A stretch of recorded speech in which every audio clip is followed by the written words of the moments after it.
இந்த மாலை வேளையில் நம்முடைய தியானத்திற்காக 145 சங்கீதம் 9 வசனத்தை வாசிப்போமாக. கர்த்தர் 145 சங்கீதம் 9 வசனம். கர்த்தர் எல்லார் மேலும் தயவுள்ளவர், அவர் இரக்கங்கள் அவருடைய எல்லா கிரியைகளின் மேலும் உள்ளது. ස්වාමිනාන්සේ සියල්ලන්ට යහපත්ය. උන්වහන්සේගේ දයාබරකම් උන්වහන්සේගේ සියලු කර්මාන්ත කෙරෙහිය. ස්වාමීන් වහන්සේ සියල්ලන්ට යහපත්ය. උන්වහන්සේගේ දයාබරකම් උන්වහන්සේගේ සියලු කර්මාන්ත කෙරෙහිය. கர்த்தர் எல்லார் மேலும் தயவுள்ளவர், அவர் இரக்கங்கள் அவருடைய எல்லா கிரியைகள் மேலும் உள்ளது. ඉංග්‍රීසි බයිබලයේ සිංහල බයිබලයේ සඳහන් වී ඇත්තේ ස්වාමීන් වහන්සේ සියල්ලන්ට යහපත්ය යනුවෙනි. ஆங்கில மொழிபெயர்ப்பிலும் மற்றும் சிங்கள மொழிபெயர்ப்பிலும் கர்த்தர் எல்லோருக்கும் நல்லவராய் இருக்கிறார் என்றே குறிப்பிடப்பட்டுள்ளது. නමුත් ඇතැම් අය ස්වාමීන් වහන්සේගේ යහපත්කම සැක කරන බව අපට පැහැදිලි. ஆனாலும் சிலரோ கர்த்தருடைய நன்மைகளை சந்தேகிப்பதை நாங்கள் கவனிக்க கூடியதாக இருக்கின்றது. සමහර කිතුණුවන් පවා ඔවුන්ගේ යාඥාවට පිළිතුරු ප්‍රමාද වන විට ඔවුන්ගේ ප්‍රශ්නට විසඳුම ප්‍රමාද වන විට නමුත් නැතහොත් ප්‍රශ්නට විසඳුම නොලැබෙන විට ඔවුන් ස්වාමීන් වහන්සේගේ යහපත්කම ප්‍රකාශ කරන බව අපට අනුමාන කරන බව අපට දැකිය හැකිය. சில கிறிஸ்தவர்களும் கூட தங்களுடைய ஜெபங்களுக்கு பதில் தாமதிக்கும் போது, தங்களுடைய பிரச்சனைகளுக்கு தீர்வுகள் தாமதிக்கும் போது, ஒரு சில வேளைகளில் பிரச்சனைகளுக்கு தீர்வு கிடைக்காம போகிறதான சமயத்தில் அவர்கள் தேவனுடைய நன்மைகளை குறித்து சந்தேகிக்கிறார்கள். තවත් සමහරුන් ඒ සීමාවත් පසු කරගෙන යමින් උන්වහන්සේ නපුරු දෙවි කෙනෙක්, අකාරුණික දෙවි කෙනෙක් කියන නිගමනයට එළඹෙනවා. இன்னும் சிலரோ அந்த எல்லையும் தாண்டி சென்று தேவனோ தீமையானவராயிருக்கின்றார், அவர் கொடூரமான இரக்கமற்ற தேவனாயிருக்கிறார் என்று கூட கூற துணிகின்றார்கள். තවත් සමහරුන් මේ ලෝකයේ සිටිනවා ඔවුන් දෙවි කෙනෙකුගේ පැවැත්ම ප්‍රතික්ෂේප කරනවා. இன்னும் ஒரு கூட்டத்தாரோ தேவன் ஒருவர் இருக்கிறார் என்றதான காரியத்தை விடயத்தை மறுக்கின்றவர்களாயிருக்கின்றார்கள். නමුත් ඔවුනටද සමාවට හේතුවක් නොමැති බව බයිබලය පවසයි. ஆனாலும் அவர்களுக்கும் கூட சாட்டு போக்கு சொல்ல இடம் இல்லை என்று வேதம் தெளிவாய் கூறுகிறது. මේට හේතුව ස්වාමීන් වහන්සේගේ මැරිල්ල සලකා බලද්දී උන්වහන්සේගේ මැරිල්ල තුලින් උන්වහන්සේගේ යහපත්කම සක්සුදක්සේ ප්‍රකාශිත වී ඇත. இதற்கு காரணம் என்னவென்றால் தேவனுடைய சிருஷ்டிப்பினூடாக தேவன் ஒருவர் இருக்கின்றார் என்பது மிக தெள்ள தெளிவாய் உறுதியாக்கப்படுகிறதாக இருக்கின்றது. ரோம 1 පරිච්ඡේදයේ 20 වෙනි පදයට හරවා කියවා බලද්දී ரோமர் 1 அதிகாரம் 20 வசனத்துக்கு வேதத்தை திருப்பி வாசிக்கும் போது, எப்படி என்றால் காணப்படாதவைகளாகிய அவருடைய நித்திய வல்லமை, தேவத்துவம் என்பவைகள் உண்டாக்கப்பட்டிருக்கிறவைகள்னாலே உலகம் உண்டானது முதற்கொண்டு தெளிவாய் காணப்படும். ஆதலால் அவர்கள் போக்கு சொல்ல இடமில்லை. මක්නිසාද ලෝකයේ මැවුතෙන් පටන් දෙවියන් වහන්සේගේ අදෘශ්‍යමාන දේවන උන්වහන්සේගේ සදාකාලික වූ බලය හා දෙවිකම මවන ලද දේවලින් තේරුම් ගොස් පැහැදිලි ලෙස පෙනී යන්නේය. එබැවින් ඔහු නිරුත්තරව සිටිති. මක්නිසාද ලෝකයේ මැවුතෙන් පටන් දෙවියන් වහන්සේගේ අදෘශ්‍යමාන දේවන උන්වහන්සේගේ සදාකාලික වූ බලය හා දෙවිකම මවන ලද දේවලින් තේරුම් ගොස් පැහැදිලි ලෙස පෙනී යන්නේය. එබැවින් ඔහු නිරුත්තරව සිටිති. அப்படியென்றால் காணப்படாதவைகளாகிய அவருடைய நித்திய வல்லமை, தேவத்துவம் என்பவைகள் உண்டாக்கப்பட்டிருக்கிறவைகளினாலே உலகம் உண்டான முதற்கொண்டு தெளிவாய் காணப்படும். ஆதலால் அவர்களுக்கு போக்கு சொல்ல இடமில்லை. මැවිල්ලක් තිබේ නම් මැවුම්කාරයෙක් සිටිය යුතුයි. சிருஷ்டிப்பிருக்கும் என்றால் சிருஷ்டிகர் ஒருவர் இருக்க வேண்டும். සැකසුමක් විලාසිතාවක් ඩිසයින් කියන දේ තියෙනවා නම් ඩිසයිනර් කෙනෙක් ඉන්න ඕනේ. නිර්මාතෘවරයෙක් සිටිය යුතුයි. ஒரு திட்டம் නිර්මාණයක් තිබේ නම් නිර්මාතෘවරයෙක්ද සිටිය යුතුයි. ஒரு திட்டம் தீட்டப்பட்டிருக்கும் என்றால், ஒரு விடயம் உருவாக்கப்பட்டிருக்கும் என்றால், அந்த திட்டத்தை தீட்டினவர், அந்த விடயத்தை உருவாக்கின ஒருவர் நிச்சயம் இருக்கத்தான் வேண்டும். මැරිල්ල දෙස බලද්දී උන්වහන්සේගේ යහපත්කම ප්‍රකාශ වෙයි. එහෙමනම් යහපත් දෙවි කෙනෙක් සිටින බව තහවුරු වෙනවා නොවේද? சிருஷ்டிப்பை நோக்கி நாங்கள் பார்க்கிறதான சமயத்தில் தானே ஒரு நல்ல தேவன் இருக்கின்றார் என்பது நமக்கு தெளிவாகிறதாய் காணப்படுகிறது. இதை கொண்டு ஆம், தேவன் நல்லவர் என்பது நிச்சயமாய் உறுதியாக்கப்படுகிறது. රෝම 1:21 අපි කියවනවා මාක්නිසාද ඔහු දෙවියන් වහන්සේ ඇදින කෙනා. උන්වහන්සේට දෙවියන් වහන්සේ මෙන් ගෞරවයවත් ස්තුතිවත් නොකොට තමුන්ගේ විතර්කවලින් නිරර්ථක බවට පැමිණුණෝය. ඔවුන්ගේ ආඥාන සිද්ධාඳුරු විය. ரோமர் 1:21 கூட இவ்வாறு கூறுகிறது, அவர்கள் தேவனை அறிந்தும் அவரை தேவன் என்று மகிமைப்படுத்தாமலும் ஸ்தோத்தரியாமலும் இருந்து தங்கள் சிந்தனைகளினாலே வீணனானார்கள். உணர்வில்லாத அவர்களுடைய இருதயம் இருளடைந்தது.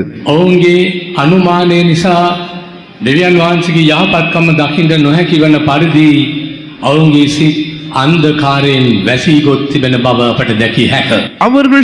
அவர்களுடைய சந்தேகத்தை நிமித்தமாக தேவனுடைய நன்மைகளை அவர்கள் கண்டறிய முடியாத வண்ணமாய் அவருடைய இரு கண்களும் இருளாக்கப்பட்டு குருடாக்கப்பட்டிருக்கின்றன.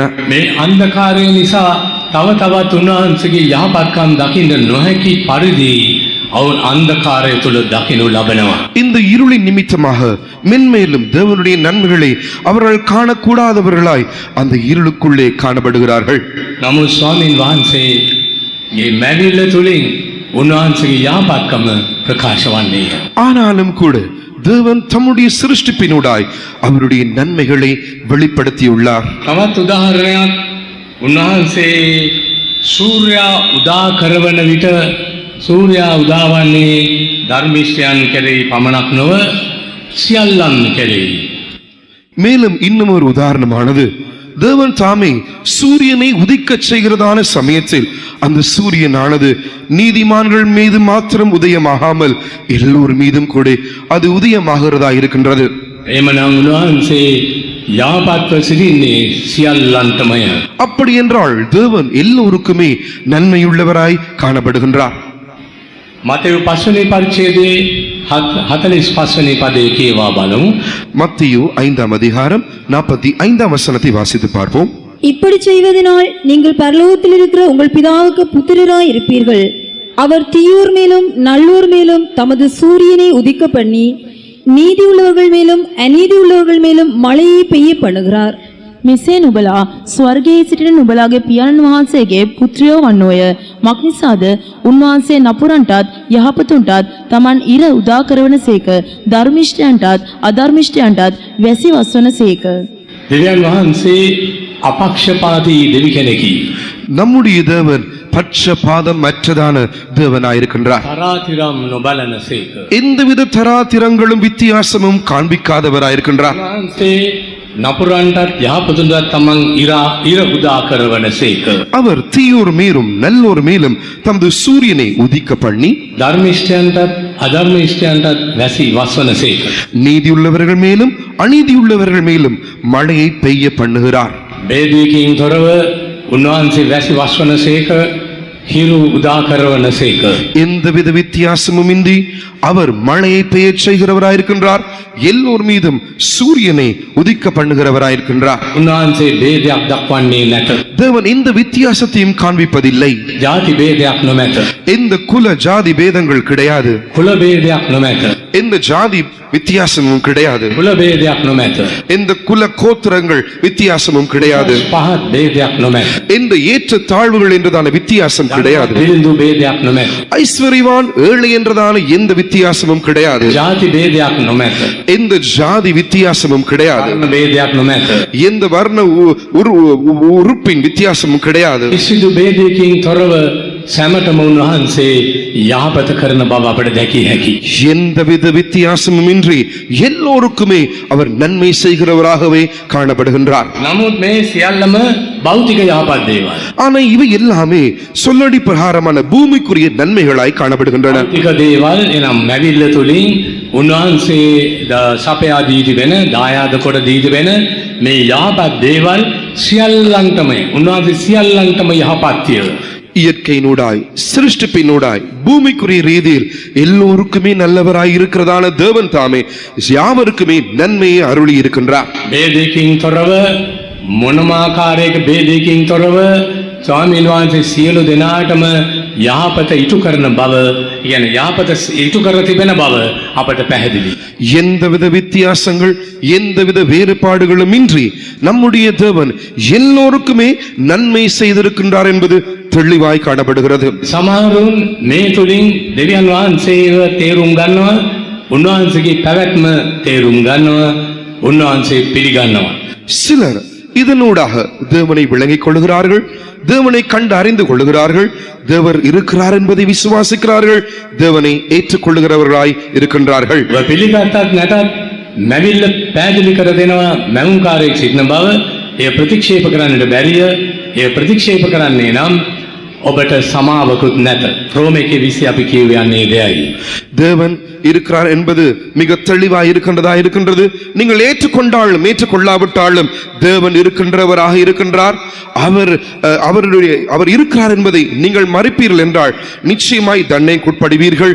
இதை அதற்கு இந்த சாக்கு போக்கும் இல்லை என்று அங்கே ரோமர் 1:20 வசனத்தில் தெளிவாய் கூறப்பட்டுள்ளது. එම නිසා අද මැවිල්ල තුලින් අප දකින යහපත මගින් දෙවියන් වහන්සේ ගැන, උන්වහන්සේගේ යහපත්කම ගැන කියවෙනවා. நாங்கள் இயற்கையில் காண்கிறதான சிருஷ்டிப்பில் காண்கிறதான நன்மையினூடாக தேவன் நல்லவர், நன்மை செய்கிறவர் என்பது நமக்கு விளங்கிக் கொள்ளக்கூடியதாக இருக்கின்றது. නමුත් අප අවබෝධ කරගත යුතු තවත් වැදගත් සත්‍යයක් තියෙනවා දෙවියන් වහන්සේගේ යහපත්කම පිළිබඳව. ஆனாலும் கூட தேவனுடைய நன்மை குறித்து நாங்கள் மேலும் விளங்கிக் கொள்ள வேண்டியதான இன்னும் ஒரு முக்கியமான விடயம் உண்டு. ඒ තමයි අපට භෞතික ශාරීරික ආශිර්වාදයන් අවශ්‍යතාවයන් සපයාදී අප සෑහීමටපත් කොට අප සතුටින් තබා ගැනීම නොවේ දෙවියන් වහන්සේගේ බලාපොරොත්තුව. நமக்கு நம்முடைய சொல்லடி பிரகாரமான சரீர பிரகாரமான பூமிக்குரிய நன்மைகளை நமக்கு பெற்று தந்து நம்மை அதை கொண்டு மகிழ்விக்கு சந்தோஷமா வைத்துக் கொள்வது மாத்திரம் நம்முடைய தேவனுடைய எதிர்பார்ப்பு கிடையாது. උන්වහන්සේගේ යහපත්කම මිනිස් ආත්මය සමග ක්‍රියා කරයි. தேவனுடைய நன்மையானது மனிதனுடைய ஆத்மாவோடு கூட கிரியை செய்கிறதா இருக்கின்றது. මනුෂ්‍යයාට ආත්මයක් තියෙනවා.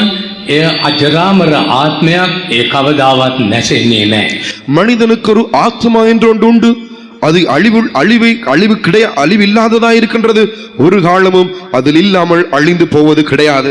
ඒ ආත්මය සම්බන්ධයෙන් ක්‍රියා කරමින් යහපත සිදු කිරීමට දෙවියන් වහන්සේ ක්‍රියාත්මක වෙනවා.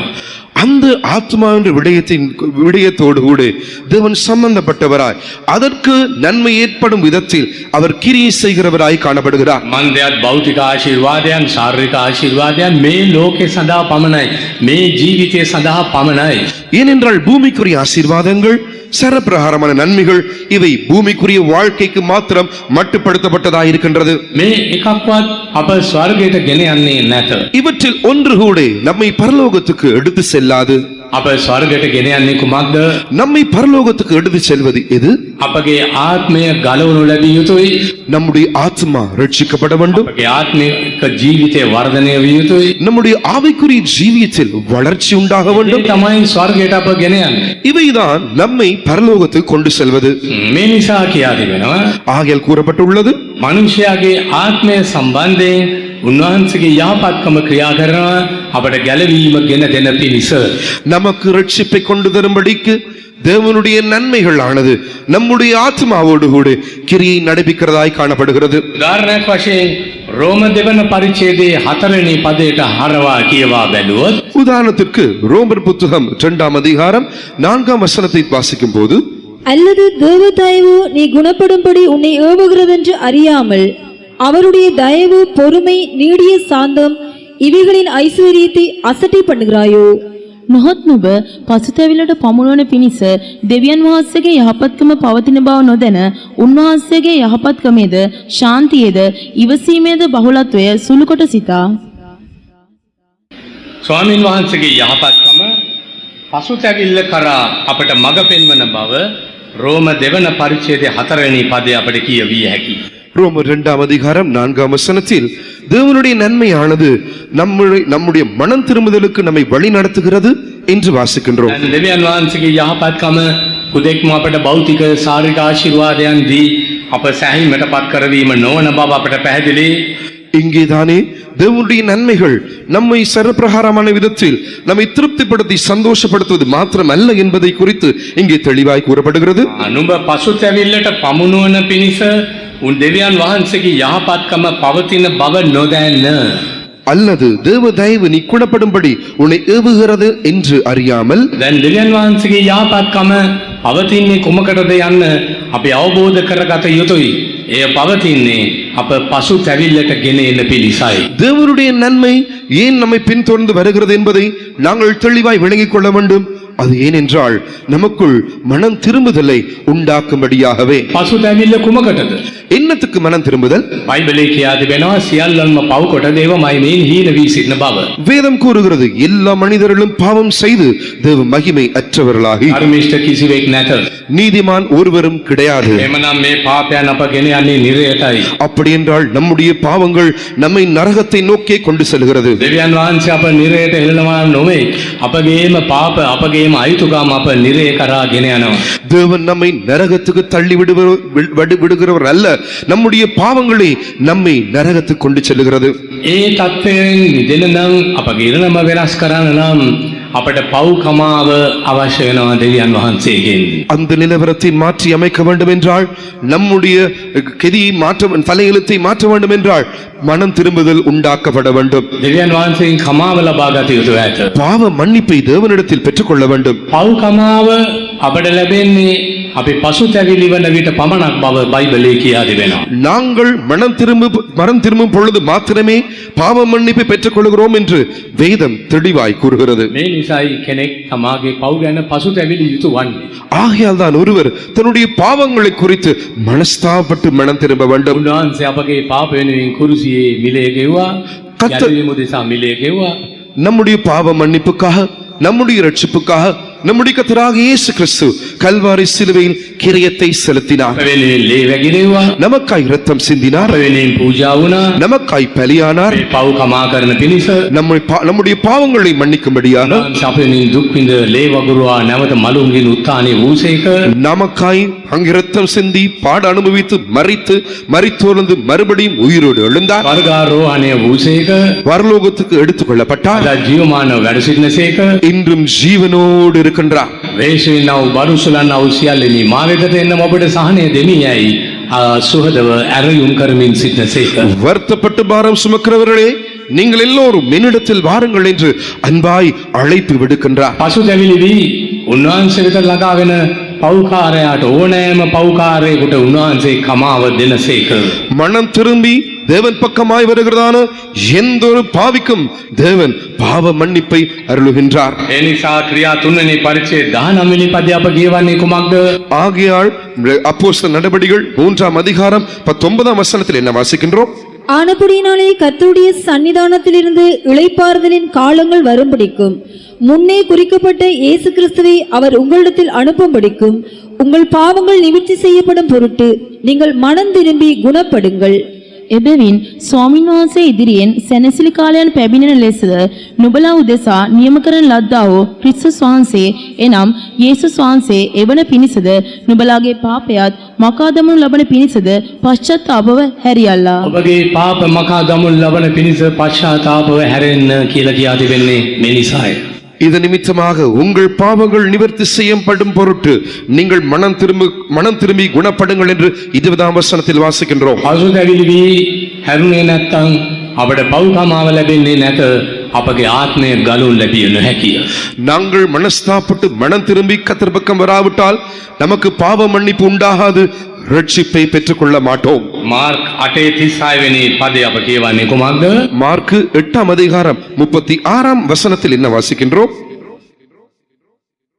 මක්නිසාද යම් මිනිසෙක් මුළු ලෝකේ ලබා ගත්තත් තමාගේ ජීවිතේ නැති වී ගියොත් ඔහුට ඇති ප්‍රයෝජනය මොකද? மனுஷன் உலகம் முழுவதையும் ஆதாயப்படுத்திக் கொண்டாலும் தன் ஜீவனை நஷ்டப்படுத்தினால் அவனுக்கு லாபம் என்ன?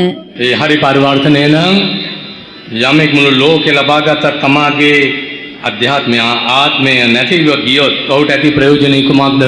அதன் சரியான மொழிபெயர்ப்பு என்னவென்றால், மனுஷன் முழு உலகத்தையும் ஆதாயப்படுத்திக் கொண்டாலும் தன்னுடைய ஆத்மாவை நஷ்டப்படுத்தினால் அவனுக்கு என்ன லாபம்? මේ නිසා දෙවියන් වහන්සේගේ යාපත්කම සියලු මනුෂ්‍යයන් පශ්චාත්තාප වීම සඳහා පොළඹවමින් තිබේ. ஆகையால் தேவனுடைய எல்லா நன்மைகளும் மனிதனானவன் மனம் திரும்ப வேண்டும் என்று அவனை ஏவுகிறதாயிருக்கின்றது. අපගේ සියලු පාප ගැන පසුතැවිලි වී පව්කමාව ලබා ගත්තොත් පමණයි අපට ස්වර්ගයට යන්න අවස්ථාවක් උදා වන්නේ. நம்முடைய எல்லா பாவங்களுக்காக நாங்கள் மனஸ்தாப்பட்டு மனம் திரும்பி பாவ மன்னிப்பு பெற்றுக்கொண்டால் மாத்திரமே நாங்கள் பரலோகத்துக்கு செல்லக்கூடும். පාපේ සමග ජීවත් වී පාපේම මේ යන්නේ නම් අපටත් වන ඉරණම ගිනිවිලක් බව බයිබලයේ කියා තිබෙනවා. நாங்கள் பாவத்தில் ஜீவித்து பாவத்தோடே மரித்தோம் என்றால் நம்முடைய முடிவு நரகம் என்பது வேதம் தெளிவாய் கூறுகிறது. මේ නිසායි දෙවියන් වහන්සේගේ යාපත්කම මිනිස් ආත්මය නොනසින පිණිස ඔහු පශ්චාත්තාපය සඳහා කැඳවන්නේ. ஆகையால் தான் தேவனுடைய நன்மைகளானது மனிதனுடைய ஆத்மா மரித்து போகாதபடிக்கு மனம் திரும்புதலுக்கு அவனை அழைக்கின்றது. දෙවන කොරින්ති 7:10 පසුතැවිලි වීම ගැන තවදුරටත් කියා තිබෙන්නේ කුමක්ද? 2 கொரிந்தியர் 7 அதிகாரம் 10 வசனத்தில் மேலும் மனம் திரும்புதலை குறித்து என்ன குறிப்பிடப்படுகிறது? தேவனுக்கேற்ற துக்கம் பின்னும் மனஸ்தாபப்படுகிறதுக்கு இடமில்லாமல் ரட்சிப்புக்கு ஏதுவான மனம் திரும்புதலை உண்டாக்குகிறது. ලෞකික දුකමෝ මරණத்தை උண்டாக்குகிறது. මක්නිසාද දේව කැමැත්තට එකඟ වූ ශෝකයෙන් තැවෙන්ට කාරණයක් නොවන්නා වූ ගැලවීමට පමුණුවන පසුතැවිලි වීම හටගන්නේය. නමුත් ලෞකික ශෝකය මරණය උපදවන්නේය.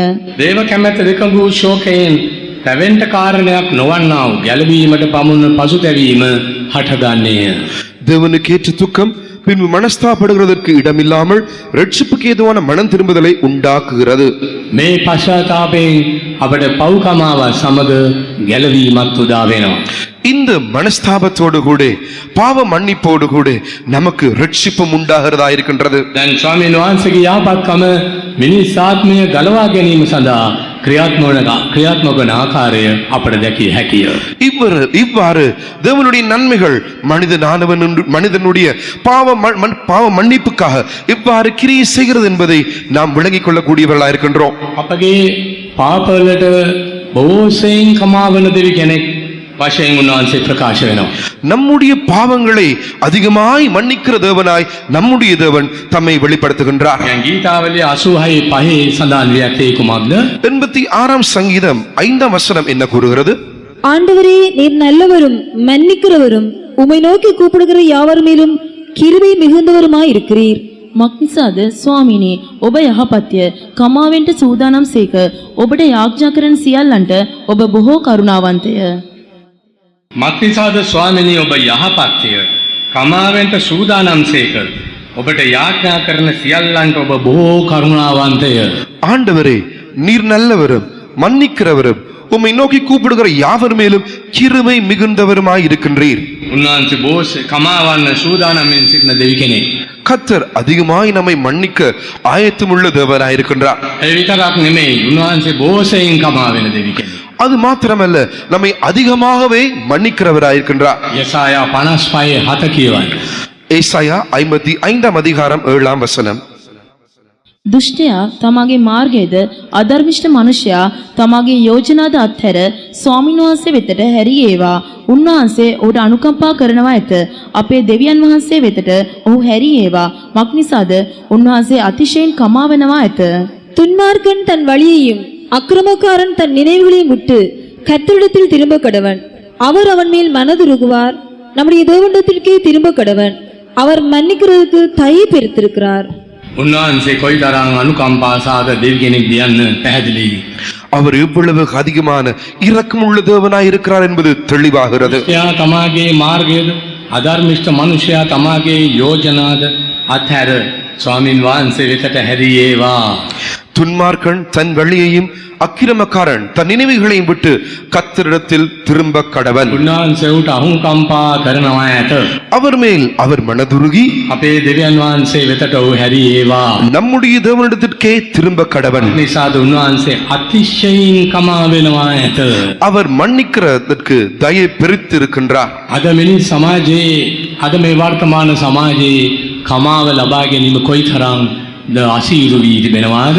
இன்று இருக்க இந்த சமுதாயத்தில் மன்னிப்பை பெற்றுக்கொள்வது எவ்வளவு ஒரு அரிதான விடயமாய் இருக்கின்றது. පස්සෙන් ගොස් වැඳ වැටිලා සමාවිල්ලුවත් සමාව දෙන්නේ නැති තරම්. நாங்கள் பின்னால் துரத்தி கொண்டு சென்று கால்களில் விழுந்தாலும் கூட மன்னிப்பு கிடைக்காமல் போய்விடுகிறது. එය දහස් වාරයක් කමාවිල්ලුවත් සමාව නොදෙන තරම්. நூற்றுக்கணக்காய் ஆயிரக்கணக்கான தடவைகள் மன்னிப்பை கேட்டாலும் கூட மன்னிப்பு கிடைக்காமல் போகும் சந்தர்ப்பம். නමුත් මෙන්න කරුණාවන්ත යහපත් දෙවි කෙනෙක්. ஆனால் இதோ இரக்கமுள்ள ஒரு நல்ல தேவனாயிருக்கின்றார். වහන්සේ කමා වෙනවා ඇත කියලා නොව අතිශයින්ම කමා වෙනවා ඇත. அவர் மன்னிக்கிற தேவனாய் மாத்திரமல்ல அதிகமாய் மன்னிக்க தயவு பெருத்தவராயிருக்கின்றார். මේ බඳු දෙවි කෙනෙක් ගැන ඔබ අසා තිබෙනවාද? இப்படிப்பட்ட தேவனை குறித்து கேள்விப்பட்டிருக்கின்றீர்களா? මේ දෙවි කෙනෙක් ගැන ඔබට තේරුම් ගන්න පුළුවන්ද? இவ்வளமான ஒரு தேவனை உங்களால் புரிந்து விளங்க கொள்ளக்கூடுமா? තවත් අවවාදාත්මක වචනයක් අපට හමු වෙනවා. 6 වෙනි පදේ අපට අවවාදයක් දී තිබෙනවා. அதே சந்தர்ப்பத்தில் 6ஆம் வசனத்தில் ஒரு எச்சரிப்பின் சத்தமும் கொடுக்கப்பட்டிருக்கின்றது. ස්වාමීන් වහන්සේ සම්බවෙන්ට සිටිද්දී උන්වහන්සේ සොයා උන්වහන්සේ ළඟව සිටිද්දී උන්වහන්සේට යාඥා කරපල්ලා. கர்த்தரை கண்டடையத்தக்க சமயத்தில் அவரை தேடுங்கள், அவர் சமீபமாய் இருக்கையில் அவரை நோக்கி கூப்பிடுங்கள். ඒකේ තේරුම කොහොමද? இதன் அர்த்தம் தான் என்ன? උන්වහන්සේ අපට සම්බවෙන්ට පුළුවන් අවස්ථාවක් තියෙනවා. ඒ වෙලාවෙදි සොයා ගන්න ඕනේ. தேவனை நாங்கள் கண்டடையத்தக்கதான சமயங்கள் இருக்கின்றது. அந்த சமயத்தில் அவரை கண்டடைந்து விட வேண்டும். ඒ අවස්ථාවන් නොලැබී යන විටදී ඔබට උන්වහන්සේ සොයා ගන්න බෑ. அந்த சமயங்கள் உங்களுக்கு கிடைக்காமல் போகிற சமயத்தில் அவரை கண்டடைய முடியாமல் போகிறது. උන්වහන්සේ ළඟව සිටිද්දී උන්වහන්සේට යාඥා කරපල්ලා. அவர் சமீபமாய் இருக்கையில் அவரை நோக்கி கூப்பிடுங்கள். යන උන්වහන්සේ ඔබෙන් ඈත් වෙන අවස්ථාවල් තිබෙනවා. அப்படி என்றால் தேவன் உங்களை விட்டு தூரமாய் செல்கிற நேரங்களும் உண்டு. ඔබ දැනගත යුතුයි උන්වහන්සේ ඔබට ළඟ වූ අවස්ථාව. ඔබ දැනගත යුතුයි උන්වහන්සේ සම්බවෙන්ට පුළුවන් වේලාව. தேவன் உங்களுக்கு சமீபமாய் இருக்கிறதான சந்தர்ப்பங்களை நீங்கள் விளங்கிக் கொள்ளக்கூடியவர்களாக இருக்க வேண்டும். அதே சமயத்தில் தானே அவரை கண்டடையத்தக்க சமயங்களையும் நீங்கள் அறிந்து புரிந்து கொள்ள வேண்டியவர்களாக இருக்கிறீர்கள். දැන් අප ජීවත් වන්නේ කරුණාවේ යුගයේ. இப்போதோ நாங்கள் கிருபையின் காலத்தில் ஜீவிக்கின்றோம். දැන් උන්වහන්සේගේ කරුණාව අප වෙත සපයා දෙනු ලබනවා. இப்பொழுது தேவனுடைய கிருபை நமக்கு பெற்றுக் கொடுக்கப்பட்டிருக்கின்றது. උන්වහන්සේ අපට ළඟ වී තිබෙන කාලයක් සිටින කාලයක් තමයි කරුණාවේ යුගය කියන්නේ. இந்த கிருபையின் காலம் என்று சொல்லும் பொழுது தேவன் நம்மை சமீபித்திருக்கின்றதான ஒரு சமயமாய் இருக்கின்றது. ජයගත් සභාව ඔසවාගොන් ලැබීමත් සමග ක්‍රිස්තුස් වහන්සේගේ දෙවන රහසීමේ ඊම සිදුවීමත් සමග කරුණාවේ දොරටුව වසනු ලැබේ. ஜெயம் கொண்ட சபையானது எடுத்துக்கொள்ளப்படுகிறதான சமயத்தில் கர்த்தராகிய இயேசு கிறிஸ்துவினுடைய ரகசிய வருகையோடு கூட இந்த கிருபையின் வாசல் அடைபட்டு போகும். ඉන්පසු ප්‍රමාද වැඩි වනු ඇත. அதற்கு பிறகு அதிக கால தாமதமாகிவிடும். ඒ වගේම ඔබගේ ජීවිතයේ කරුණාවේ කාලයක් තියෙන උන්වහන්සේ ඔබ ළඟ වෙන්න තැත් කරන කාලයක්. அதே வண்ணமாய் உங்களுடைய வாழ்க்கையிலும் கூட தேவன் உங்களை சமீபித்து வருகிறதான ஒரு கிருபையின் காலம் என்ற ஒரு காலமும் உண்டு. අන්නේ කාලයේදී ඔබ උන්වහන්සේ කෙසේ සොයා දැනගත යුතුයි. அந்த கால சமயத்தில் எப்படியாவது தேவனை நீங்கள் கண்டடைந்தே ஆக வேண்டும். උන්වහන්සේ ඔබ ළඟ වී සිටිද්දී යාඥා කළ යුතුයි. அவர் உங்களுக்கு சமீபமாய் இருக்கும் பொழுது அவரை நோக்கி கூப்பிட வேண்டும். උන්වහන්සේ ඔබට අනුකම්පා කරනවා ඇත. அவர் உங்களுக்கு தயை காண்பிப்பார். ඔබගේ මාර්ගයේ අධර්මිෂ්ඨ මනුෂ්‍යයා තමයි යෝජනා දතර ස්වාමීන් වහන්සේ වෙතට හැරී ආවොත් துன்மார்கள் தன் வழியையும் அக்கிரமக்காரன் தன் நினைவுகளையும் விட்டு கர்த்தரிடத்தில் திரும்பி வந்தால் උන්වහන්සේට අනුකම්පා කරනවා ඇත. கர்த்தர் அவர் மேல் மனதுருகுவார். දෙවියන් වහන්සේ වෙතට ඔබ ඇරී ඒවා මත්නිසාද උන්වහන්සේ අතිශයින්ම කමා වෙනවා ඇත. நம்முடைய தேவனிடத்திற்கே திரும்ப கடவன் அவர் மன்னிக்க தயை பெருத்திருக்கிறார். ඒ අනුව කමාව දීමට සූදානම්ව දෙවියන් වහන්සේගේ යහපත්කම ප්‍රකාශ වෙනවා අපගේ ආත්මික ප්‍රගතිය සඳහා. அவர் நமக்கு மன்னிப்பின் மேல் மன்னிப்பை கொடுப்பதற்கதாய் தேவனுடைய நன்மைகள் நம்மை அன்மித்து வருகிறதாய் இருக்கிறது. நம்முடைய ஆவிக்குரிய ஜீவியத்தின் வளர்ச்சிக்காக මේ ආකාරයෙන් අපි අවබෝධ කරගන්නවා ගීතාවලිය 21:3 සඳහන් පරිදි. சங்கீதம் 21:3 இதை இவ்வாறு நாங்கள் விளங்கிக் கொள்ளலாம். ගීතාවලිය 21:3 21ஆம் சங்கீதம் 3ஆம் வசனம். உத்தம ஆசீர்வாதங்களோடு நீர் அவருக்கு எதிர்கொண்டு வந்து அவர் சிரசில் பொற்கிரீடம் தரிப்பிக்கிறீர். මක්නිසාද ඔබ යහපත් වරයන් රැගෙන ඔහු ඉදිරියට එනසේක. ඔහුගේ හිස පිට පවිත්‍ර රන් ඔටුන්නක් තබනසේක. ගීතාවලි 21:3 சங்கீதம் 21 சங்கீதம் 3 வசனம். මක්නිසාද ඔබ යහපත් වරයන් රැගෙන ඔහු ඉදිරියට එනසේක. ඔහුගේ හිස පිට පවිත්‍ර රන් ඔටුන්නක් තබනසේක. මෙන්න මෙයයි ගීතාවලි 21:3 කියවෙන්නේ ඔබ යහපත් වරයන් රැගෙන ඔහු ඉදිරියට එනසේක. சங்கீதம் 21 சங்கீதம் 3 வசனத்தில் உத்தம ஆசீர்வாதங்களோடு நீர் அவருக்கு எதிர்கொண்டு வந்து මෙන්න මේවා හුදෙක්ම භෞතික ශාරීරික ආශිර්වාදයන් නොවේ. මේවා වරයන්, මේවා ආත්මයට අවශ්‍ය විශේෂ වරප්‍රසාද. இவைகள் வெறுமனே ஒரு சொல்லடி பிரகாரமான சர்ர பிரகாரமான பூமிக்குரிய ஆசீர்வாதங்கள் அல்ல. இவைகள் தேவன் நமக்கு அருளுகின்றதான வரங்களாய் இருக்கிறது, வரப்பிரசாதங்களாய் காணப்படுகின்றன. ඔබ යහපත් වරයන් රැගෙන ඔහු ඉදිරියට එනසේක. ඔහුගේ හිස පවිත්‍ර රන් ඔටුන්නක් තබනසේක. உத்தம ஆசீர்வாதங்களோடு நீர் அவருக்கு எதிர்கொண்டு வந்து அவர் சிரசில் பொற்கிரீடம் தரிப்பிக்கின்றீர். දැන් මේ යහපත් වරයන් යන්නේ අදහස් වන්නේ ආත්මයට අදාළ ස්වර්ගික ආත්මික ආශිර්වාදයන්. இங்கே உத்தம ஆசீர்வாதங்கள் என்று கூறுகிறதான சமயத்தில் தானே நம்முடைய ஆவிக்குரிய ஜீவியத்தில் நம்முடைய ஆத்மா கேட்டதான அந்த உன்னத நன்மைகள் ஆசீர்வாதங்களாகும். මෙයයි උන්වහන්සේගේ බලාපොරොත්තුව අපගේ ජීවිතයේ ආත්මය ගලවා ගැනීම, ආත්මික වර්ධනය ලබා දීම, සම්පූර්ණත්වයට පත්කොට අප උන්වහන්සේගේ රාජ්‍ය ඉහළම ස්ථානයට ගෙන යාම. இதுவே நம்மை குறித்த தேவனுடைய நோக்கமாய் இருக்கின்றது. நம்முடைய ஆத்மாவை ரட்சித்து நம்முடைய ஆவிக்குரிய ஜீவியங்களில் முன்னேற்றத்தை கட்டளிட்டு நாங்கள் ஆவிக்குரிய ஜீவியத்தில் பூர்ணத்தை அடைந்து அவரோடு அங்கே பரலோகத்தில் சென்றடைவதாகும். ඒ සඳහා උන්වහන්සේ මේ අලුත් ගිවිසුම් කාලේ මිලය ගෙවා තිබෙනවා. උන්වහන්සේ තමන්ගේ කුරුසි පූජාව තුළින් මේ අලුත් ගිවිසුම් කාලේ සම්පූර්ණත්වයට අවශ්‍ය සියල්ල අපට සපයා දෙන පිණිස කුරුසි පූජාව තුළින් සියල්ල සපයා දී තිබෙනවා. அதற்காக இந்த புதிய ஏற்பாட்டு காலத்தில் தானே கர்த்தராகிய இயேசு கிறிஸ்து சகல கிரியத்தையும் செலுத்தி முடித்திருக்கின்றார். நம்முடைய பூர்ணத்துக்காக அவர் கல்வாரி சிலுவையில் சகல முழுமையான கிரியத்தை அவர் செலுத்தி முடித்து விட்டார். දැන් මේ උන්වහන්සේගේ ආත්මික වූ ආශිර්වාදයන් එනම් අපගේ ආත්මයට අවශ්‍ය ඒ යහපත ලබා ගන්නේ කෙසේදයි කරුණු කීපයක් සලකා බලමු. நம்முடைய ஆத்மாவுக்கான ஆசீர்வாதங்கள், நம்முடைய ஆவிக்குரிய ஜீவியத்தின் ஆசீர்வாதங்களை எவ்வாறு நாங்கள் பெற்றுக்கொள்ள கூடும் என்ற ஒரு சில விவரங்களை இப்பொழுது கவனித்து பார்ப்போம். පළමුවෙන්ම විලාපගී 3 වෙනි පරිච්ඡේදයේ 25 වෙනි පදයේ කියවා බලද්දී நாங்கள் முதலாவதாக புலம்பல் 3 அதிகாரம் 25 வசனத்தை வாசிக்கும் போது ස්වාමීන් වහන්සේ ගැන බලා සිටින්නටත් උන්වහන්සේ සොයන ආත්මයටත් උන්වහන්සේ යහපත්ය.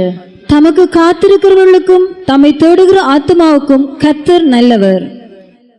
ස්වාමීන් වහන්සේ කෙරෙහි බලා සිටින ස්වාමීන් වහන්සේ සොයන ආත්මයට උන්වහන්සේ යහපත්ය. தமக்கு காத்திருக்கிறவர்களுக்கும் தம்மை தேடுகிற ஆத்மாவுக்கும் கர்த்தர் நல்லவர். එසේනම් අපගෙන් කී දෙනෙක් ස්වාමීන් වහන්සේ සොයනවාද?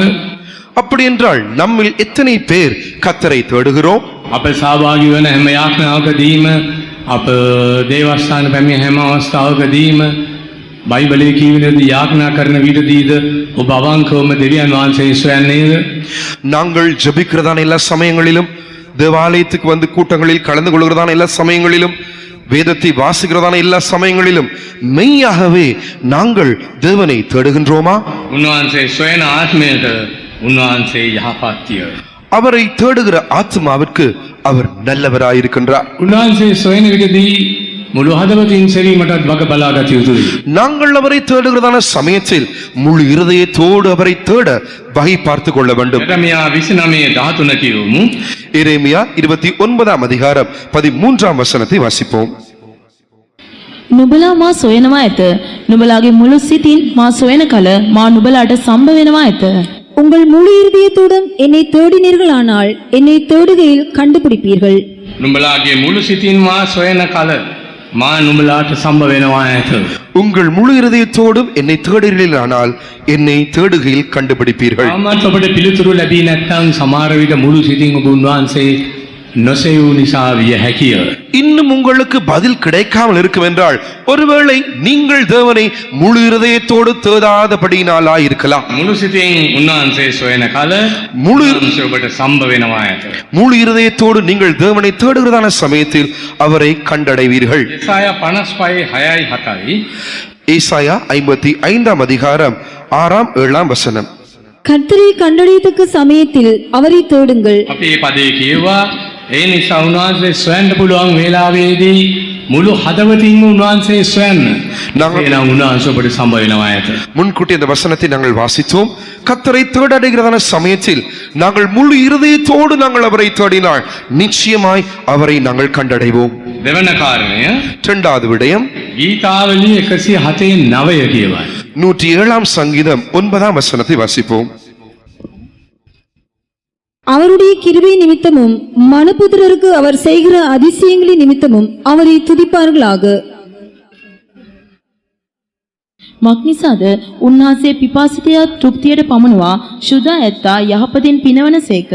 தமிழில் 8 வசனம். தவணமுள்ள ஆத்துமாவை கர்த்தர் திருப்தியாக்கி பசியுள்ள ஆத்துமாவை நன்மையினால் நிரப்புகிறார் என்று. මක්නිසාද උන්වහන්සේ පිපාසිතයා තෘප්තියට පමුණුවා ශුද්ධත්තා යහපතින් පිනවන සේක. தவமுள்ள ஆத்துமாவை கர்த்தர் திருப்தியாக்கி பசியுள்ள ஆத்துமாவை நன்மையினால் நிரப்புகிறார். උන්වහන්සේ තෘප්තියට පත් කරන්නේ පිපාසිතයා සහ ශුද්ධත්තා බව අපට පැහැදිලියි. இந்த இடத்தில் தானே அங்கே தாகமாய் தவமுள்ள ஆத்துமாவை அவர் திருப்தியாக்குகிறார் என்று காண்கின்றோம். අපේ ආශාව වැදගත් දෙවියන් වහන්සේට අප ක්‍රියා කරන්න. தேவன் கிரியை செய்யும்படியாய் நம்முடைய வாஞ்சை மிகவும் முக்கியமானதாக இருக்கின்றது. දෙවියන් වහන්සේ මනුෂ්‍යයාට නිදහස් කැමැත්තක් දීක වෙනවා. தேவன் மனிதனுக்கு தெரிந்து கொள்கிற சுயாதீனத்தை கொடுத்துள்ளார். තෝරා ගැනීමේ නිදහස දීක වෙනවා. தெரிந்து கொள்கிற சுயாதீனத்தை கொடுத்திருக்கின்றார். මනුෂ්‍යයා හරි දේ තෝරාගත යුතුයයි බලාපොරොත්තු වෙනවා. மனிதன் சரியானதை தெரிந்து கொள்ள வேண்டும் என்று தேவன் எதிர்பார்க்கின்றார். යහපත සහ අයහපත අතරේ වෙනස තේරුම්ගෙන යහපතට ඇලුම් විය යුතුයයි බලාපොරොත්තු වෙනවා. நன்மையும் தீமைக்கு இடையிலான வித்தியாசத்தை நன்கு புரிந்து கொண்டு நன்மை பக்கமாய் சாய வேண்டும் என்று எதிர்பார்க்கின்றார். දෙවියන් වහන්සේ කවුද යක්ෂයා කවුද යන්න තේරුම්ගෙන දෙවියන් වහන්සේට ඇලුම් වෙන්න ඕනේ කියා බලාපොරොත්තු වුණා. தேவன் யார் பிசாசு யார் என்பதை தெளிவாய் புரிந்து கொண்டவர்களாய் தேவன் பக்கமாய் வர வேண்டும் என்று எதிர்பார்க்கின்றார். ආලෝකයේ කුමක්ද අන්ධකාරයේ කුමක්ද ඒ අතර වෙනස කුමක්ද අන්න තේරුම්ගෙන යහපතට ඇලුම් වෙන්න ඕනේ කියලා බලාපොරොත්තු වුණා. அந்தகாரம் என்றால் என்ன ஒளி என்றால் என்ன என்பதை விளங்கிக் கொண்டு தேவன் பக்கமாய் நன்மை பக்கமாய் சாய்ந்து கொள்ள வேண்டும் என்று அவர் எதிர்பார்க்கின்றார். අවාසනාවට මේ මිනිසයා වැරදි දේ තෝරාගත්තා.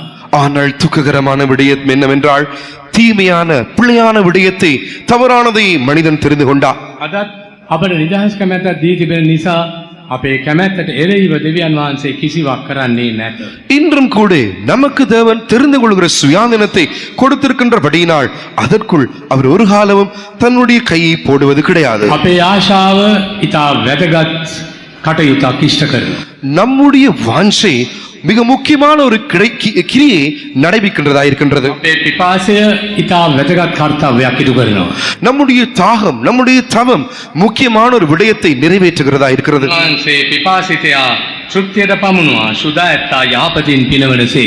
தவமுள்ள ஆத்மாவை கர்த்தர் திருப்தியாக்கி பசியுள்ள ஆத்மாவை நன்மையினால் நிரப்புகிறார். කොතරම් දුරට අපි ආශා වෙනවද? කොතරම් දුරට අපි පිපාසිත සිටිනවද? ඒ තරමට උන්වහන්සේගේ යහපත අපට අත්දකින්න පුළුවන් වෙනවා ඇත. எவ்வளவுக்கு அதிகமாய் நாங்கள் வாஞ்சிக்கின்றோமோ எவ்வளவுக்கு அதிகமாய் நாங்கள் தாகமாய் இருக்கின்றோமோ அவ்வளவுக்கு அதிகமாய் நம்முடைய ஆத்மாவை நன்மையினால் தேவன் நிரப்பி திருப்திப்படுத்துகின்றார். උන්වහන්සේ බලාත්කාරයෙන් මේ දේ ඉටු නොකරනසේ. கர்த்தர் அதை ஒரு காலமும் பலவந்தமாய் செய்வது கிடையாது. මතෙව් 5 වෙනි පරිච්ඡේදයේ 6 වෙනි පදයේ යේසුස් වහන්සේ කියන්නේ කුමක්ද?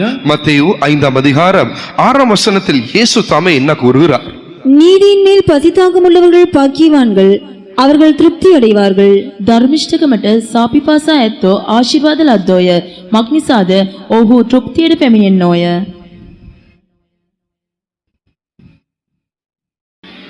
ධර්මිෂ්ඨකමට සාපිපාසාත්තෝ ආශිර්වාද ලද්දෝය මක්නිසාද වූ තෘප්තියට පැමිණෙන්නෝය. நீதியின் மேல் பசிதாகம் உள்ளவர்கள் பாக்கியவான்கள், அவர்கள் திருப்தி அடைவார்கள். ඔබ සැබෑ තෘප්තිය අත්දකින්නේ ඔබගේ ආශාව අනුවයි.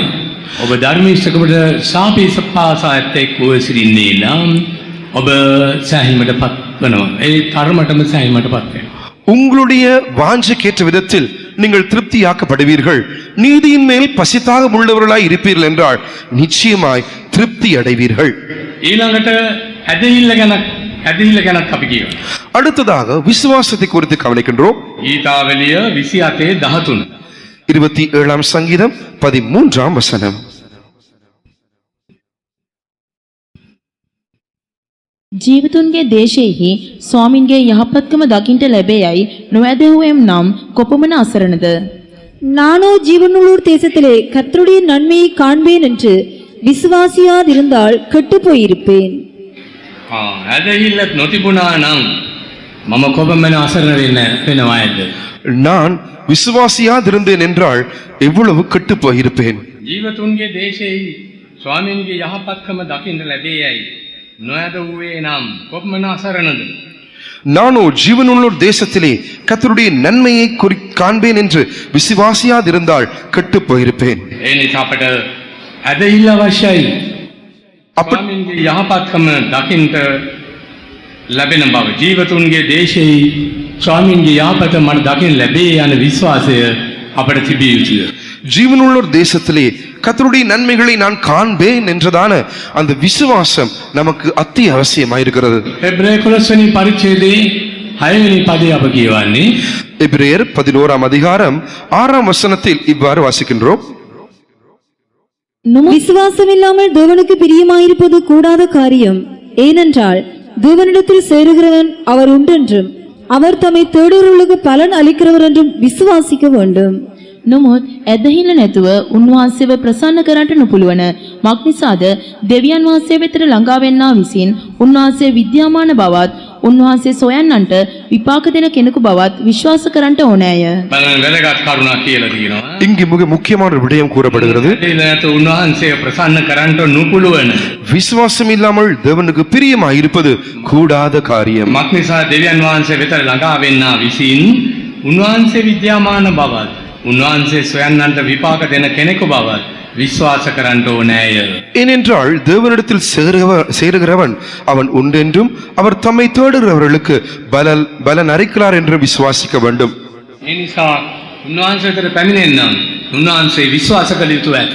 ஆகையால் கர்த்தருடைய வருகிற யாவரும் அவரை விசுவாசிக்க வேண்டும். උන්වහන්සේ සොයන්නන්ට ප්‍රතිඵල දෙන බවත් උන්වහන්සේ විද්‍යාමාන බවත් උන්වහන්සේ ජීවමාන වෙන බවත් සොයන්නන්ට විපාක දෙන කෙනෙකු බවත් විශ්වාස කරන්න ඕනේ.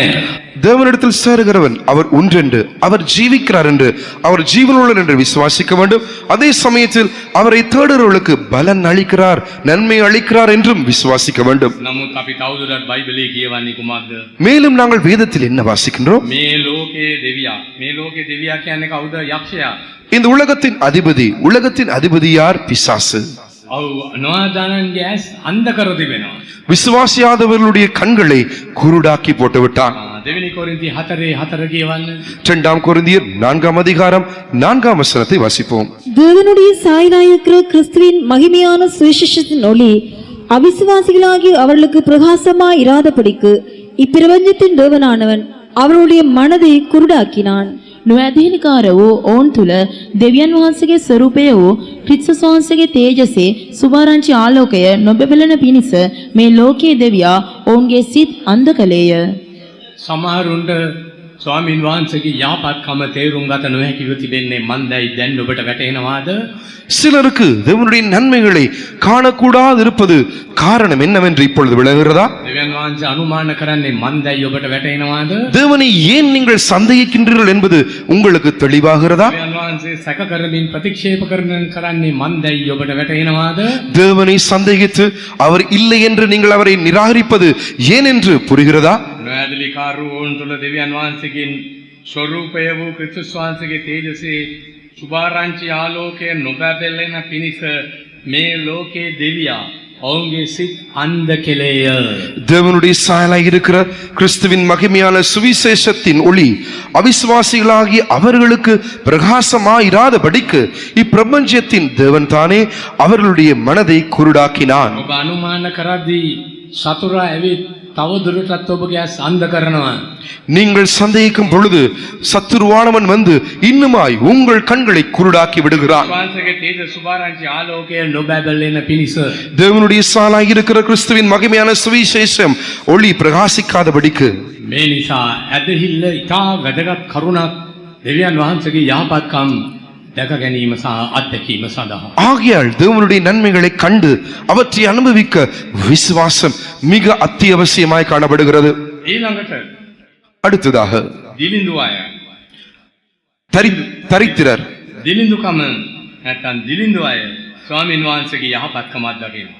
ஏழைகள் இல்லாவற்றால் தரித்திரர் தேவனுடைய நன்மைகளை அனுபவிக்கின்றார்கள். ගීතාවලිය 68 68ஆம் சங்கீதம் 10යි 11යි කියවන්නේ. 10ஆம் 11ஆம் வசனங்கள். ඔබගේ රැළ එහි වාසය කළාය. දෙවියන් වහන්ස ඔබගේ යහපත්කමින් ඔබ දුප්පතුන්ට උවමනා දේ සපයා දුන්සේක. ස්වාමීන් වහන්සේගේ වචනය දෙනසේක. ආරංචිය පතුරවන ස්ත්‍රීහු මහත් සේනාවක්ය. உம்முடைய மந்தை அதிலே தங்கியிருந்தது. தேவனே, உம்முடைய தயையினாலே ஏழைகளை பராமரிக்கிறீர். ஆண்டவர் வசனம் தந்தார், அதை பிரசித்தப்படுத்துவர்கள் கூட்டம் மிகுதி. බලන්න එහි ලැබෙන ආත්මික වූ ආශිර්වාදයන් ගැන කියලා තියෙනවා. இங்கே நமக்கு கிடைக்கின்றதான ஆவிக்குரிய ஆசீர்வாதங்களை குறித்தும் குறிப்பிடப்படுகிறது. ඔබගේ රැළෙහි වාසය කළේ කලාය. உம்முடைய மந்தை அதிலே தங்கியிருந்து දෙවියන් වහන්සේ ඔබගේ යහපත්කමින් ඔබ දුප්පතුන්ට උවමනා දේ සපයා දුන්සේක. தேவனே, உம்முடைய தயையினாலே ஏழைகளை பராமரிக்கிறீர். ස්වාමීන් වහන්සේ වචනය දෙනසේක. ஆண்டவர் வசனம் தந்தார். සුභාරංචි පතුල ස්ත්‍රී වූ මහත් සේනාවක්ය. அதை பிரசித்திப்படுத்துகிறவர்கள் கூட்டம் மிகுதி. දිලිඳු අය කියන්නේ කවුද? ஏழைகள் என்றால் யார்? භෞතිකව දිලිඳුව සිටින අය පමණක්ම නොවේයි. இங்கே சொல்லடி பிரகாரமாய் தரித்திரலாய் இருக்கிற ஏழைகள் மாத்திரமல்ல, මේ ඇත්තේම අදහස් වන්නේ ආත්මික දිලිඳුකමක් ගැන. இந்த இடத்தில் தானே ஆவிக்குரிய தரித்திரம், ஆவிக்குரிய ஏழைகளை குறித்து குறிப்பிடப்படுகிறது. නැත්නම් අපි කිව යුත්තේ සිතින් දිලිඳුව සිටින්නන් වශයෙන් තේරුම් ගතේ. இல்லாவிட்டால் வேறு வார்த்தைகளில் இருதயத்தில் தரித்திரராய் இருக்கிறதான அந்த கூட்டம். ඔව් භෞතිකව දිලිඳුව සිටිය යුතු අනිවාර්යෙන් සිටිය යුතුයි කියලා නෑ. நீங்கள் பூமிக்குரிய ரீதியில் தரித்திரர் ஏழைகளாய் இருக்க வேண்டும் என்ற அர்த்தம் அல்ல. භෞතිකව ඔබ ධනවත් වුවත් දිලිඳුවත් ඔබට ස්වාමීන් වහන්සේගේ යහපත්කමක් දකින්නට පුළුවන්. நீங்கள் பூமிக்குரிய ரீதியில் தரித்திரலாய் இருந்தாலும் ஐஸ்வர்யர்களாய் இருந்தாலும் தேவனுடைய நன்மைகளை பெற்று அனுபவிக்க முடியும். මේ අදහස් වන්නේ ආත්මික අර්ථයකින් සිතින් දිලිඳුව සිටින්නන්. இங்கே இந்த இடத்திலோ ஒரு ஆவிக்குரிய ரீதியில் குறிப்பிடப்படுகிறது, இருதயத்தில் எளிமை உள்ளவர்கள். මතෙව් 5 වෙනි පරිච්ඡේදයේ 3 වෙනි පදය. மத்தேயு 5ஆம் அதிகாரம் 3ஆம் வசனம். ஆவியில் ஒளிமையுள்ளவர்கள் பாக்கியவான்கள், பரலோக ராஜ்யம் அவர்களுடையது. සිතින් දිලින්දෝ ආශිර්වාද ලද්දෝය. මක්නිසාද ස්වර්ග රාජ්‍යය ඔවුන්ගේය. සිතින් දිලින්දන්ව සිටින්නේ සිටින්නන් යයි කියා තිබෙන්නේ කවුරුන්ද? இங்கே ஆவியில் இல்லாவிட்டால் இருதயத்தில் எளிமையா இருக்கிறவர் என்றால் யார்? යටා සිතක් ඇත්තන්. தாழ்மையுள்ள இருதயமுடையவர்கள். සිතින් උඩඟුකමක් නැතුව යටහත් දිලිඳු සිතක් ඇත්තන්. இருதயத்தில் பெருமை இல்லாமல் இருதயத்தில் தாழ்மை எளிமையாய் காணப்படுகிறவர்கள். සිතින් තමුන්ව හිස් කරගත්තවුන්. இருதயத்தில் தங்களை வெறுமையாக்கி கொண்டவர்கள். සිතින් තමුන්ව හිස් කරගත්තවුන්. இருதயத்தில் தங்களை வெறுமையாக்கி கொண்டவர்கள், යටහත් වූවන් தாழ்மையுள்ளவர்கள். වෙනත් වචෙන් තියෙනවා නම් වැළපෙන හදවතක් තිබෙන අය කියලා අපිට කියන්න පුළුවන්. வேறு வார்த்தைகள் கூறுவோம் என்றால் ஒரு புலம்புகிறதான அழுகின்றதான இருதயம் உடையவர்கள். ගීතාවලිය 34:6 34ஆம் சங்கீதம் 6ஆம் வசனம். இந்த ஏழை கூப்பிட்டான், கர்த்தர் கேட்டு அவனை அவன் இடுக்கண்களுக்கெல்லாம் நீங்களாக்கி ரட்சித்தார். මේ දුප්පතා මොරගැසුවේය. ස්වාමීන් වහන්සේ ඔහුගේ බස් අසා ඔහුගේ සියලු දුක්වලින් ඔහු ගැලවූසේක. මේ දිලින්දා උන්වහන්සේට මොඩ ගැසුවේය. இந்த ஏழை கூப்பிட்டான், උන්වහන්සේ ඔහුගේ බස් අසා ඔහුට ඔහුගේ සියලු දුක් වලින් ඔහු මුදාගත්සේක. கர்த்தர் கேட்டு அவனை அவன் இடுக்கண்களில் எல்லாம் நீங்களாக்கி ரட்சித்தார். ඒ නිසා මේ දිලින්දාගේ ලක්ෂණයක් තමයි ඔව් හඬා වැළපෙන්නේ.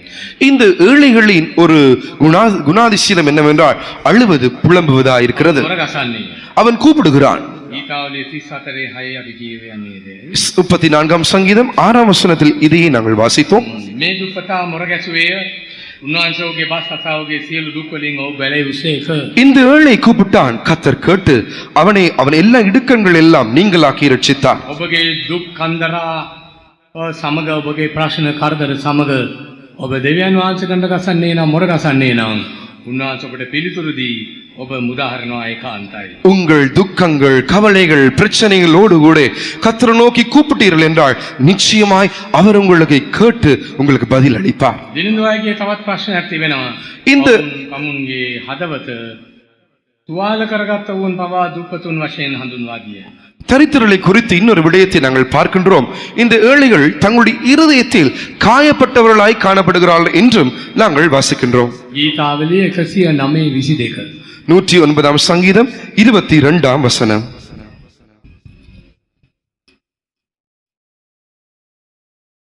நான் சிறுமையும் எளிமையுமானவன், என் இருதயம் எனக்குள் குத்துண்டிருக்கிறது. මක්නිසාද මම දුප්පත්මි, දිලින්දෙමි, මාගේ සිත මා තුලේ තුවාල වී තිබේ. මගේ සිත මා තුළ තුවාල වී තිබේ. என் இருதயம் எனக்குள் குத்துண்டு இருக்கிறது. මම දුප්පත්නි දිලින්දෙමි. நான் சிறுமையும் எளிமையுமானவன், මාගේ සිත මා තුළේ තුවාල වී තිබේ. என் இருதயம் எனக்குள் குத்துண்டு இருக்கிறது. ඔබගේ හදවත තුවාල වී තිබෙනවාද? உங்கள் இருதயம் காயப்பட்டுள்ளதா? ඔබ දිලින්දු කෙනෙකු බව ඔබට හැඟෙනවාද? நீங்கள் ஒரு எளிமையான ஏழை என்று விளங்கிக் கொள்கிறீர்களா? ඔබ පීඩනයටපත් වූ පීඩිතෙක් බවට ඔබ හැඟෙනවාද? நீங்கள் அழுத்தத்துக்கு உட்பட்ட சிறுமைப்பட்டவர்கள் என்று உணர்கிறீர்களா? එමනම් දෙවියන් වහන්සේ ඔබ කෙරෙහි විශේෂ අවධානයක් ඔබ කරනසේක. அப்படி என்றால் தேவன் உங்கள் மீது ஒரு விசேஷ கவனத்தை செலுத்துகின்றார். ගීතාවලිය 40:17 කියවන්න. 40ஆம் சங்கீதம் 17ஆம் வசனத்தை வாசிப்போம். නමුත් මම දුප්පත්මි, දිලින්දෙමි. එහෙත් ස්වාමීන් වහන්සේ මා සිහි කරනසේක. ඔබ මාගේ උපකාරයය, මාගේ මිදුම් කාර්යානෝය, මාගේ දෙවියන් වහන්සේ පමා නුව මැනව. நான் சிறுமையும் எளிமையுமானவன், கர்த்தரோ என்மேல் நினைவாயிருக்கிறார். தேவரீர் என் துணையும் என்னை விடுவிக்கிறவருமாயிருக்கிறீர். என் தேவனே தாமதியாதேயும். බලන්න දාවීද තිබුණු විශ්වාසය ඇදහිල්ල. இங்கே தாவீதுக்கு இருந்ததான அந்த விசுவாசத்தை கவனியுங்கள். පත්නී දිලින්දෙමි ඒත් ස්වාමීන් වහන්සේ මා සිහි කරනසේක.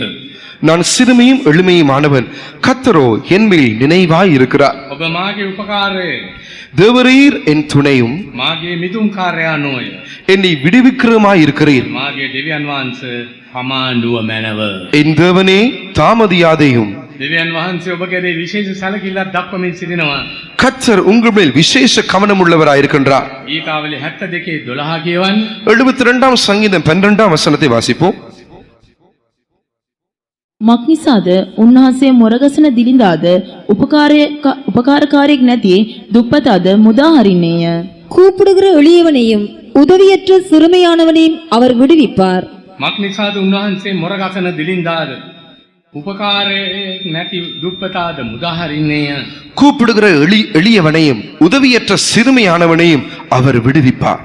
ඔබට උපකාරයක් නැති බවට හැඟෙනවාද? உங்களுக்கு உதவி இல்லை என்று உணர்கிறீர்களா? දිලින්දු බවක් දැනෙනවාද? உங்களுக்கு ஒரு எளிமை உணர்வுண்டா? උන්වහන්සේට මොරගසන කාලේ උන්වහන්සේ ඔබ මුදාහරින්න ප්‍රතිඥා දී තිබෙනවා. நீங்கள் அவர் நோக்கி கூப்பிடுவதான சமயத்தில் அவர் உங்களுக்கு பதில் அளிப்பேன் என்று வாக்குறுதி கொடுத்துள்ளார். ඊළඟ පදේ උන්වහන්සේ දුප්පතුන් සහ දිලින්දුන් කෙරෙහි අනුකම්පා කරන්නේය. அடுத்த வசனத்தில் எளியவனுக்கும் பலவீனனுக்கும் அவர் இரக்கம் பாராட்டுகிறார். දිලින්දුන්ගේ ප්‍රාණයන් ගලවන්නේය. எளியவர்களின் ஆத்துமாக்களை ரட்சிப்பார்.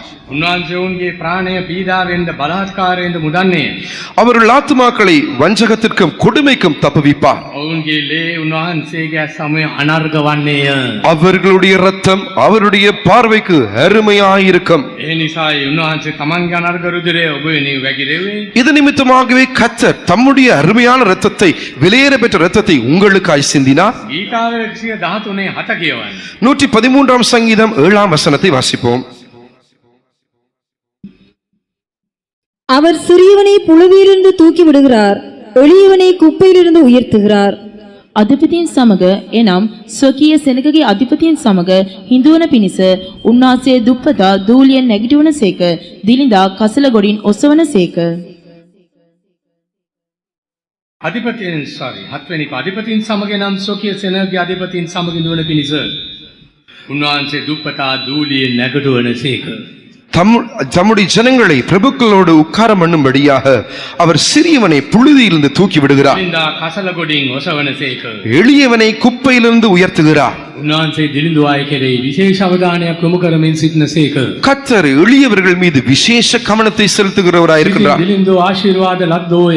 ஆவியில் எளிமையுள்ளவர்கள் பாக்கியவான்கள். උන්වහන්සේ ඔබ කෙරෙහි විශේෂ අවධානය යොමු කරනසේක. கர்த்தர் உங்கள் மீது தம்முடைய விசேஷ கவனிப்பை செலுத்துகிறார். සිතින් දිලිඳුව සිටනවාද? நீங்கள் இருதயத்தில் எளிமையா இருக்கிறீர்களா? ඔබ යටහත් කරගන්නවාද? உங்களை தாழ்த்துகிறீர்களா? හිස් කරගන්නවාද? உங்களை வெறுமையாக்குகிறீர்களா? කැඩුණු බිඳුණු සිතකින් උන්වහන්සේ ළඟ වෙනවාද? உடைந்த நொறுங்குண்ட இருதயத்தோடு கர்த்தரண்டை வருகிறீர்களா? ඊළඟට දිලිඳු සිත යන අදහස් වන්නේ කැඩුණු බිඳුණු සිතක් ඇතිවයි. அடுத்ததாக எளிமையான இருதயம் என்று கூறும் பொழுது உடைந்த நொறுங்குண்ட இருதயம். යෙසායා 66 2 කියවන්නේ. 66 அதிகாரம் 2ஆம் வசனம். என்னுடைய கரம் இவைகளெல்லாம் சிருஷ்டித்ததினால் இவைகளெல்லாம் உண்டாயின என்று கர்த்தர் சொல்லுகிறார். ஆனாலும் சிறுமைப்பட்டு ஆவியில் நொறுங்குண்டு என் வசனத்துக்கு நடுங்குகிறவனையே நோக்கி பார்ப்பேன். මේ සියල්ල මාගේ අතින් සාධන ලද්දේය. එසේ මේ සියල්ල සිදුවියයි ස්වාමීන් වහන්සේ කියනසේක. එහෙත් යටහත් වූ තැළුණු ආත්මයක් ඇත්තා වූ මාගේ වචනයට වෙවුලන්නා වූ මනුෂ්‍යයා දෙස බලමි. ස්වාමීන් වහන්සේගේ දෙනෙත් යොමු වී තිබෙන්නේ කොතැනද? தேவனுடைய கண்கள் எங்கே பதிக்கப்பட்டுள்ளன? යටහත් වූ තැළුණු ආත්මයක් ඇත්තා වූ උන්වහන්සේගේ වචනයට වෙවුලන්නා වූ මනුෂ්‍යයා දෙස බලමියයි කියනසේක. சிறுமைப்பட்டு ஆவியில் நொறுங்குண்டு என் வசனத்துக்கு நடுங்குன்றவனை நோக்கி நான் பார்ப்பேன் என்று கூறுகிறார். 57 10 දෙහි අසමාන දෙයක් අපිට කියවේ. 57ஆம் அதிகாரம் 10ஆம் வசனத்தில் வித்தியாசமான ஒரு விடயத்தை வாசிக்கின்றோம். 10 වෙනි පදේ 16ஆம் வசனம் 15 நான் 15. நித்தியவாசியும் பரிசுத்தர் என்கிற நாமம் உள்ளவராகிய மகத்துவம் உன்னதமானவர் சொல்லுகிறார். உன்னதத்திலும் பரிசுத்த ஸ்தலத்திலும் வாசம் பண்ணுகிற நான் பணிந்தவர்களின் ஆவியை உயிர்ப்பிக்கிறதற்கும் நொறுங்கினவர்களின் இருதயத்தை உயிர்ப்பிக்கிறதற்கும் நொறுங்குண்டு பணிந்த ஆவியுள்ளவர்களிடத்திலும் வாசம் பண்ணுகிறேன். මක්නිසාද උසස් වූ උත්කෘෂ්ට වූ සදාකාලයේ වසන්නා වූ ශුද්ධ යන නාමය ඇති තැනන් වහන්සේ මෙසේ කියනසේක. මම උසස් වූ ශුද්ධ වූ ස්ථානයෙහිද යටහතුන්ගේ ආත්මය ප්‍රාණවත් කරන්ටත් පොඩි වී සිටින්නන්ගේ සිත ප්‍රාණවත් කරන්ටත් තැළුණා වූ යටහත් ආත්මයක් ඇත්තා සමග වාසය කරමි. මම උසස් වූ සුද්ධ වූ நித்தியவாசியும் பரிசு යටහතුන්ගේ ආත්මය ප්‍රාණවත් කරන්නත් පොඩි වී සිටින්නන්ගේ සිත ප්‍රාණවත් කරන්නත් තැළුණා වූ යටහත් ආත්මයක් ඇත්තා සමග වාසය කරමි. நித்தியவாசியும் பரிசுத்தர் என்கிற நாமம் உள்ளவராகிய மகத்துவம் உன்னதமானவர் சொல்லுகிறார். உன்னதத்தில் பரிசுத்த ஸ்தலத்தில் வாசம் பண்ணுகிற நான் பணிந்தவர்கள் ஆவியை உயிர்ப்பிக்கிறதற்கு நொறுங்குண்டவர்களின் இருதயத்தை உயிர்ப்பிக்கிறதும் උන්වහන්සේ වාසය කරන්න කැමති වන්නේ කෙබඳු සිතක් තුලද යන්න අපට දැකිය හැකියි. இங்கேதானே தேவன் எப்படிப்பட்ட இருதயத்தில் வாசமாய் இருக்கிற வாஞ்சிக்கிறார் என்று கவனிக்கின்றோம். දැන් ඊළඟ කාරණය அடுத்த விடயம் ස්වාමීන් වහන්සේගේ යහපත්කම දැක ගැනීමට නම් අපිට තිබූ තවත් ලක්ෂණයක් වන්නේ දේව බයයි භක්තිය. நாங்கள் தேவனுடைய நன்மையை கண்டு அனுபவிக்கத்தக்கதாய் நமக்கு இருக்க வேண்டிய அடுத்த விடயம் என்னவென்றால் தேவ பயமாயிருக்கின்றது. ගීතාවලිය 31 19 කියවන්නේ. 31ஆம் சங்கீதம் 19ஆம் வசனம். உமக்கு பயந்தவர்களுக்கும் மனப்புத்திரருக்கு முன்பாக உம்மை நம்புகிறவர்களுக்கும் நீர் உண்டு பண்ணி வைத்திருக்கிற உம்முடைய நன்மை எவ்வளவு பெரிதாய் இருக்கிறது. ඔබ කෙරෙහි බය ඇත්තන්ට නිදාන කොට තැබුවා වූ ඔබ කෙරෙහි විශ්වාසය තබන්නන්ට මනුෂ්‍ය පුත්‍රයන් ඉදිරියෙහි ඔබ කළා වූ ඔබගේ යහපත්කම කොපමණ මහත්ද. ඔබ කෙරෙහි බය ඇත්තන්ට නිදාන කොට තැබුවා වූ ඔබ කෙරෙහි විශ්වාසය තබන්නන්ට මනුෂ්‍ය පුත්‍රයන් ඉදිරියේ ඔබ කළා වූ ඔබගේ යහපත්කම කොපමණ මහත්ද. உமக்கு பயந்தவர்களுக்கும் மணிபுத்திரருக்கு முன்பாக உம்மை நம்புகிறவர்களுக்கும் நீர் உண்டு பண்ணினவைகளுக்கு உம்முடைய நன்மை எவ்வளவு பெரிதாயிருக்கிறது. ඔබගේ භක්තිය කෙසේද? දේව බය කෙසේද? உங்களுடைய பயபக்தி எவ்வாறு இருக்கிறது? உங்களுடைய தேவ பயம் எவ்வாறு இருக்கிறது? ඒ තරමට උන්වහන්සේගේ යහපත්කම ඔබ කෙරෙහි වේ. அவ்வளவுக்கு அதிகமாய் தேவனுடைய நன்மைகளை உங்கள் மீது காணப்படும். ඊළඟට 6 වෙනි කරුණ ගීතාවලිය 84 11. 84ஆம் சங்கீதம் 11ஆம் வசனத்தில் 6ஆம் விடயத்தை கவனிக்கின்றோம். தேவனாகிய கர்த்தர் சூரியனும் கேடவுமானவர். கர்த்தர் கிருபையும் மகிமையும் அருளுவார். உத்தமமாய் நடக்கிறவர்களுக்கு நன்மையை வழங்காதிரார்.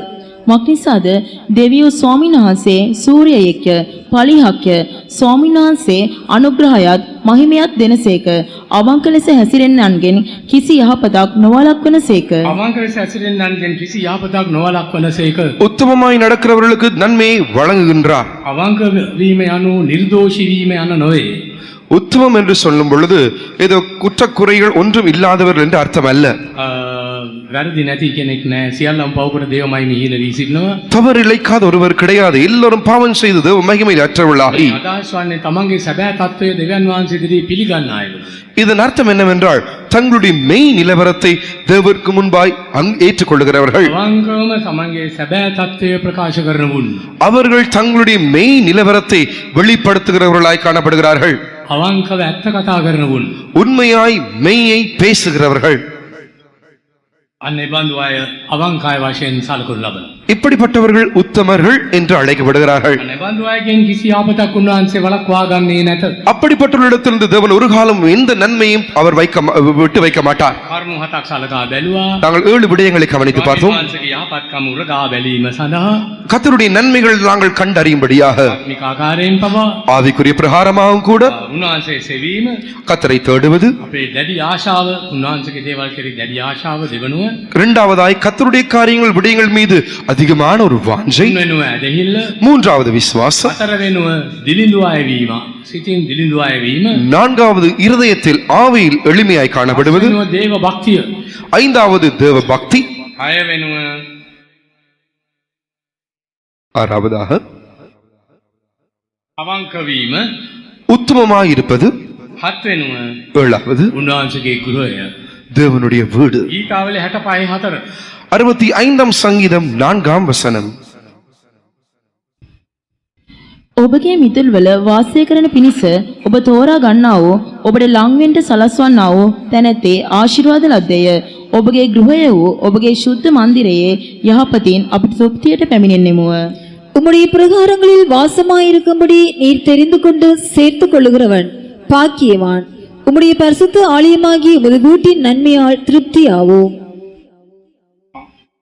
මේ කියා තිබෙන පරිදි ඔබගේ ගෘහය වූ ඔබගේ සුද්ධ මන්දිරයේ යහපතින් අපි තෘප්තියට පැමිණෙන්නෙමු.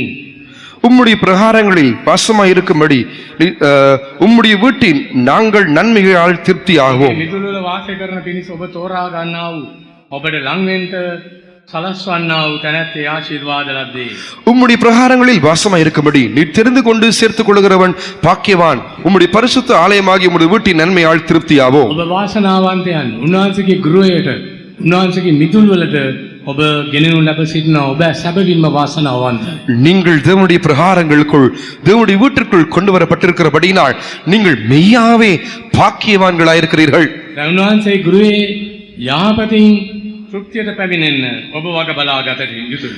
நீங்கள் தேவனுடைய வீட்டின் நன்மையினால் திருப்தியாக்கப்பட வகை பார்த்துக் கொள்ள வேண்டும். උන්වහන්සේගේ ආශිර්වාදයෙන් පුරවන ලබන්න ඔබ වග බලාගත යුතුයි. தேவனுடைய ஆசீர்வாதங்களால் நிரப்பப்படுவதை குறித்து நீங்கள் மிக ஜாக்கிரதையை வகை பார்த்துக் கொள்ள வேண்டும். එසේනම් අවසාන වශයෙන් கடைசியாக යාඥාවක් අපට දැකිය හැකි ඊතිකාකාරයාගේ යාඥාව அங்கே இந்த சங்கீதக்காரனுடைய ஜெபத்தை நாங்கள் காண்கின்றோம்.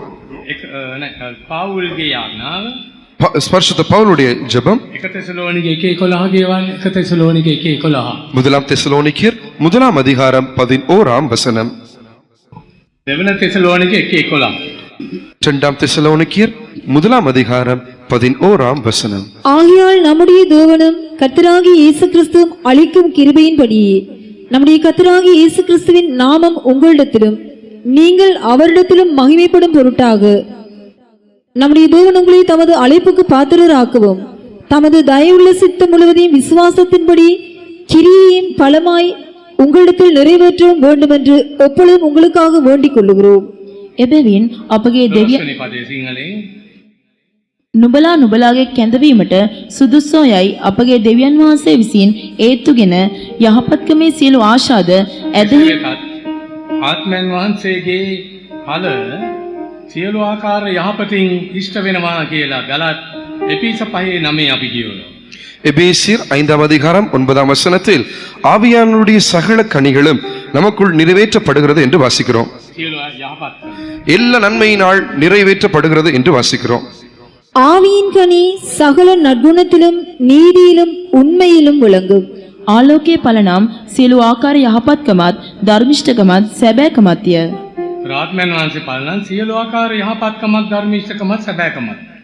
ஆவியின் கனியோ எல்லா விதமான நன்மைகளும் நீதியுமாய் காணப்படுகிறது. උන්වහන්සේගේ යහපත්කම අප උරගා බලන විට තවදුරටත් ආත්මයන් වහන්සේගේ පළවලින්ද වර්ධනය වීමට හැකි වේ.